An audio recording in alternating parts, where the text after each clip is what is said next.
The Trojan Blade is presented by PrizePicks. What's up, guys? My name is Gabe, and welcome back to the Trojan Blade. Welcome back to a brand new video.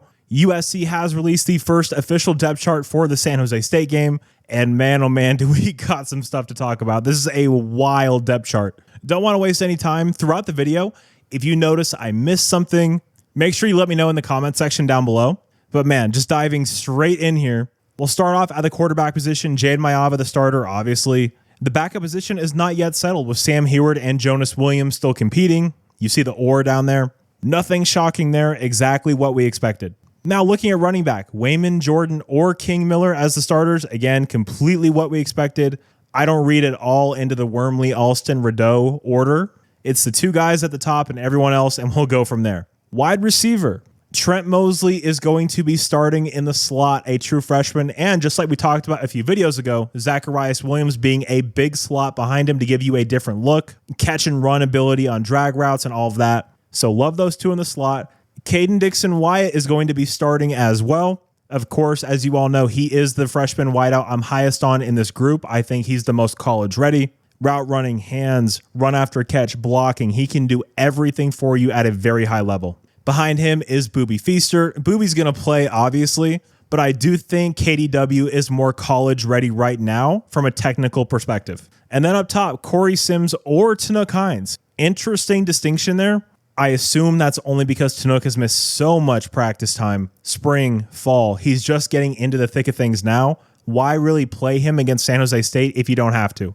And Tron Baker is behind them. Moving down to tight end, Mark Bowman, true freshman, is your starting tight end. We all knew it was coming, but man, when you see all these freshmen on here, it's remarkable. So many of them. Behind him, Tucker Ashcraft, who's going to be your starting H-back, Carson Tabarachi, and Nella Tupau. Offensive line is exactly what we predicted on the last few videos. Elijah Page, Hayden Schroeder, Tobias Raymond, Alani Noah, Justin Tuanu. Notable distinctions, Vlad Diakonov is your backup left tackle. He has been a sensation at Trojan Camp. Truly ahead of his years, technically going to be a very good player. Brett Koleje, already a backup left guard behind Hayden Schroeder and is going to push him the entire season.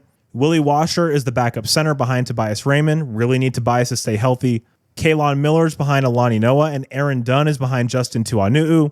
A lot of people got mad at me when I said that the word around Kenai Pepe is he's a little bit behind where people thought he was going to be.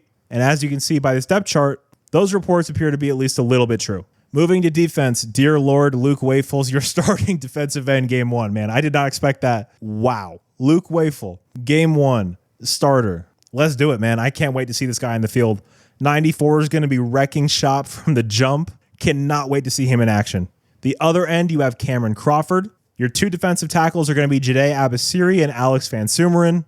If Jakeem Stewart is here and playing, then on rundowns, Jade Abasiri is going to be at end. Keep that in mind. The backups for those positions, the Penn State transfers Raya Fisher at end, Floyd Bucard at defensive tackle behind Alex Van Sumeren, the true freshman Tom Tom behind Jade Abasiri, and rising star Jaden Ramos behind Cameron Crawford. Now, I have no idea where Braylon Shelby is. Something to note there for sure.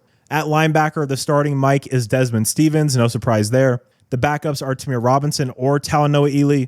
Don't see a world where Talanoa Ely is behind Tamir Robinson on the step chart.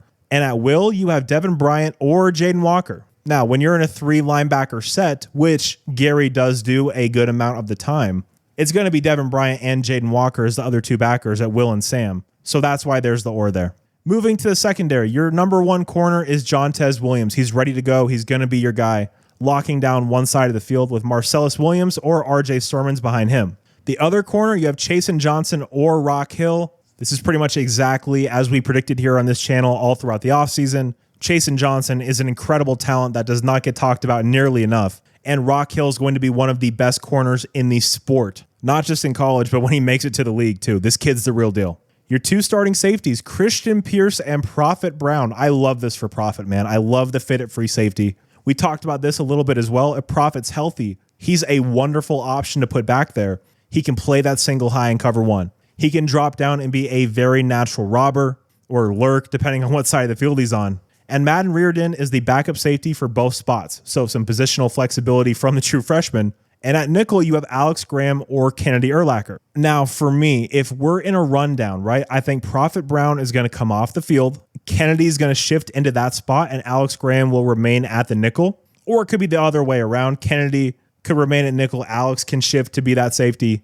But these guys are going to rotate at a lot of spots. Gary's extremely flexible in the secondary. Pretty much everyone outside of the corners in the secondary, so the safeties and the nickel, they have to be able to play any of those spots, rotate to any side of the field.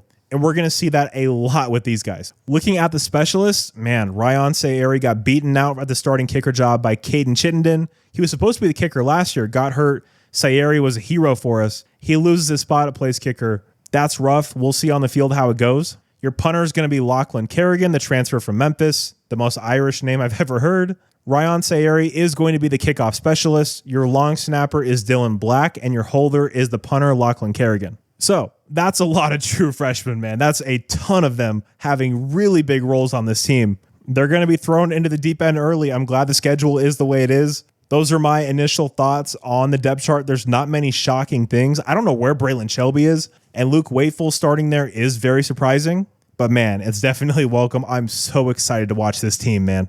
Look at the talent on defense. This is by far the most talented defense we've had in the Lincoln Riley era. No more excuses. Look at this depth chart. There is high-end talent littered up and down this thing. There is no excuse anymore. We are here. We are ready to make the college football playoff, and we're ready to make a serious push once we get there. We got to beat Oregon. We got to beat one of Ohio State and Indiana. This is the time, man. If it's going to happen with Lincoln, now's the time. This is the team. Let's go out there and do it.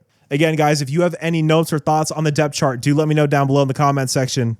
I'm so fired up right now. There could be some completely obvious things I just flat out missed, so make sure to let me know. I appreciate you guys so much for being here, man. You guys are all awesome, and as always, take care and fight on.